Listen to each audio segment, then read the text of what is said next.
Hello students, कल हमने अपना चैप्टर यहाँ तक कंप्लीट कर लिया था।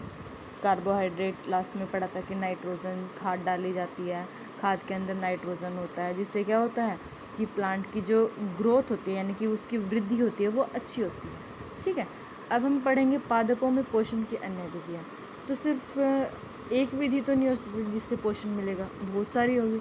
जैसे हम खाने में सिर्फ प्रोटीन खाते हैं ना, उसके साथ दूध भी पीते हैं, दूध से भी हमें पोषण मिलता है। हम या फिर कुछ मीठे में अगर खीर खाते हैं तो उससे भी हमें पोषण मिलता है, या हम जूस पीते हैं, फ्रूट्स खाते हैं, उन सब से हमें पोषण मिलता है। तो उसी तरह से क्या है, पौधों के लिए भी अलग अलग विधियाँ हैं। जैसे कि कुछ पादप ऐसे भी हैं, मतलब कि हमने मेनली क्या देखा था कि क्लोरोफिल होता है पत्ते में, और क्लोरोफिल की वजह से प्रकाश संश्लेषण होता है। तो अब कुछ पादप ऐसे भी हैं जिसमें क्या क्लोरोफिल नहीं होता, पाया ही नहीं जाता।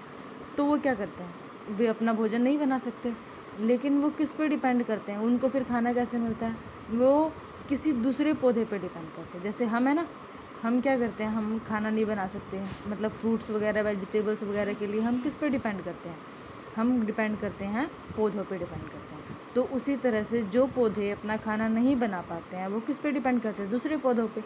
तो उसी को क्या बोलते हैं, विषम पोषी प्रणाली आ गई। ठीक है, मनुष्य व अन्य प्राणियों की तरह ये पादप भी अपने पोषण के लिए अन्य पादपों द्वारा निर्मित खाद्य पर निर्भर होते हैं।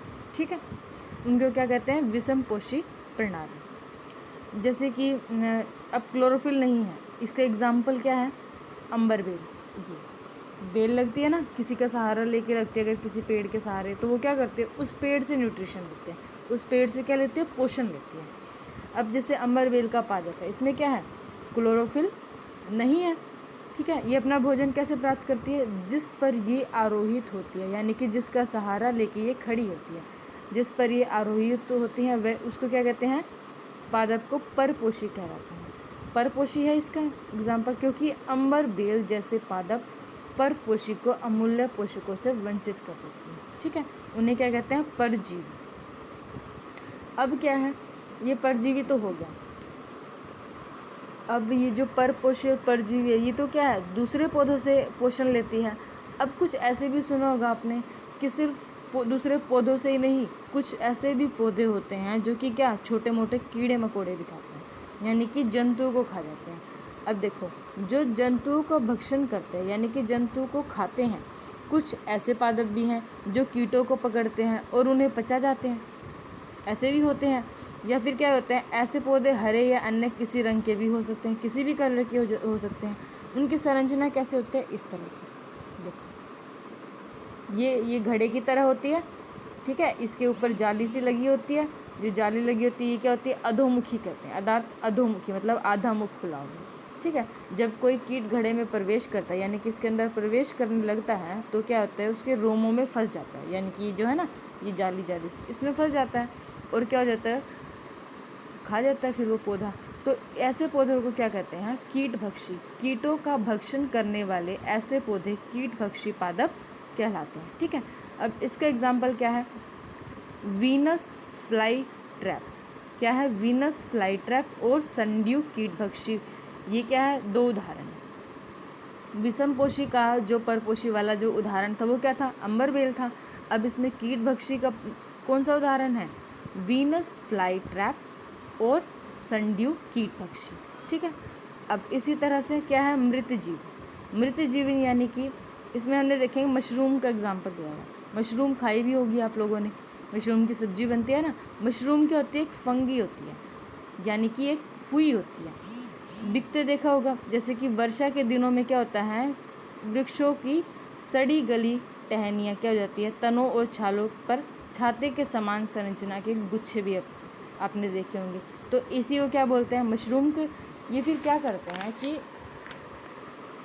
एक एक्टिविटी दिया हमें, इस एक्टिविटी में क्या है, एक ब्रेड है, ब्रेड का टुकड़ा लेंगे, उसको क्या करेंगे, पानी में भिगो देंगे। पानी में भिगो देंगे तो क्या हो जाएगा, उसमें नमी आ जाएगी, यानी कि नम हो जाएगा। फिर 2 से 3 दिन तक उसको रख देंगे। रखने के बाद क्या करेंगे, उस पर क्या आ जाएगा, रोए जैसे आ जाएंगे, यानी कि फूई लग जाएगी उसमें। ये धब्बे किस रंग के हो सकते हैं, मतलब किसी भी कलर के हो सकते हैं। किसी आवर्धक लेंस तथा सूक्ष्मदर्शी की सहायता से इसका अवलोकन कीजिए। यानी कि जो माइक्रोस्कोप के अंडर जब हम इसको रखेंगे तब हमें पता चलेगा। ठीक है, यह जीव जो फंगी होती है इसको हम हिंदी में क्या बोलते हैं, कवक या फंजाई। ठीक है, कवक, जैसे कि एल्गी को यानी कि काई को हमने क्या बोला था, शैवाल बोला था। अब फंजाई को क्या बोल रहे हैं, कवक बोल रहे हैं।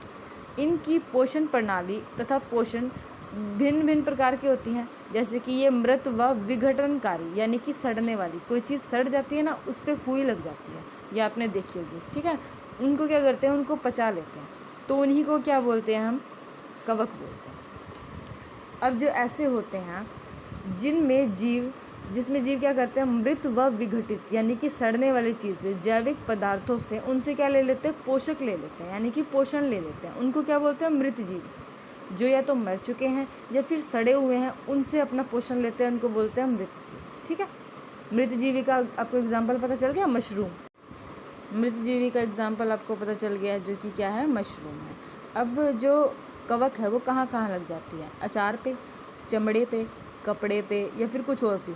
जो भी चीज़ नमी की जगह पे प्रेजेंट होगी वहाँ क्या लग जाएगी, फुई लग जाएगी या फिर कवक लग जाएगी, फंजाई। ठीक है, अब जो कवक है उसके जो बीजाणु होते हैं वो वायु में उपस्थित होते हैं, और वो जब वे किसी ऐसे जैव पदार्थ अथवा उत्पाद पर बैठते हैं, कहाँ पे, जहाँ पे नमी होती है।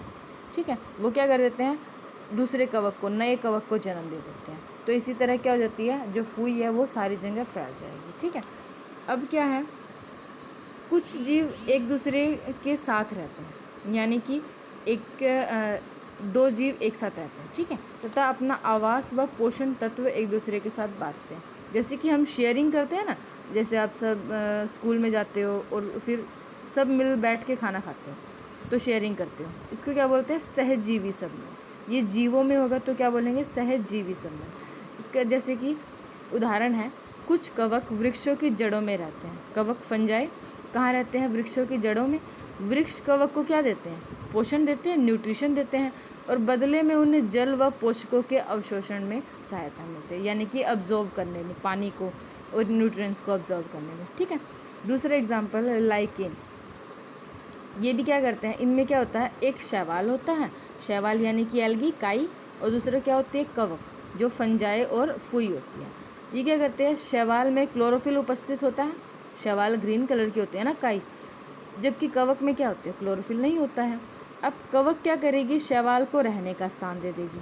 ठीक है, जल व पोषक तत्व उपलब्ध करा देगी, और बदले में जो शैवाल है यानी कि जो ग्रीन कलर का है वो प्रकाश संश्लेषण के थ्रू क्या कर सकता है, खाना बना सकता है। तो वो फंजाई को क्या दे देगा, खाना दे देगा, और फंजाई इसको क्या देगा, रहने की जगह दे देगा, पानी और पोषक तत्व को अब्जॉर्ब करने में। ठीक है, अब मृदा में पोषकों की पुनः पूर्ति किस प्रकार की जाती है, कैसे की जाती है। जैसे कि मृदा में, मिट्टी में क्या क्या हम जब मिट्टी की उर्वरक शक्ति कम हो जाती है ना, तो हम क्या डाल देते हैं, खाद डाल देते हैं। अब खाद में क्या क्या है, नाइट्रोजन, पोटेशियम, फॉस्फोरस, ये सब क्या होते हैं, मिट्टी के लिए बहुत अच्छे होते हैं। मिट्टी में जितने ये होते हैं उतनी अच्छी ग्रोथ होती है। ठीक है, जैसे कि क्या है, नाइट्रोजन क्या इम्पोर्टेंट है, और भी पोषक तत्व कौन से पढ़े हमने, पोटेशियम, फॉस्फोरस। ठीक है, नाइट्रोजन किस लिए, ये सब किस लिए ज़रूरी है, ताकि ग्रोथ अच्छी हो सके।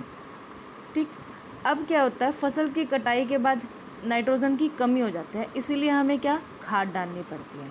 ठीक है, क्योंकि वायु में जो नाइट्रोजन प्रेजेंट होती है उसको ऐसे कैसे तो नहीं ले सकते, वो कैसे लेते हैं, मिक्सचर में रहते हैं ना, वो मिट्टी में जानी चाहिए। अब क्या है, कुछ जीवाणु जो राइजोबियम कहलाते हैं, राइजोबियम एक जीवाणु का नाम है, ये क्या करते हैं, वायुमंडलीय नाइट्रोजन को विलय पदार्थों में परिवर्तित कर देता है।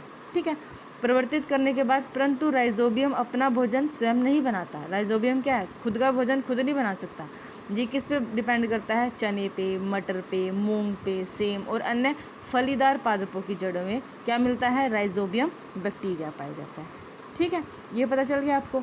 अब जैसे दालें उगाते हैं ना, दालों की जो मिट्टी होती है उसमें नाइट्रोजन की ज़्यादा आवश्यकता नहीं होती है, वो ऐसे ही ग्रो कर सकते हैं। ठीक है, ये आपको समझ में आ गया पूरा चैप्टर।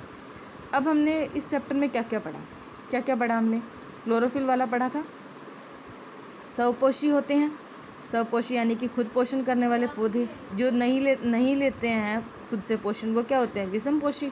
और क्या पढ़ा हमने, परजीवी पढ़ा जो दूसरे जीवों पर निर्भर करते हैं। मृत जीवी जो मरे हुए या फिर सड़े हुए उस पे से पोषण लेते हैं।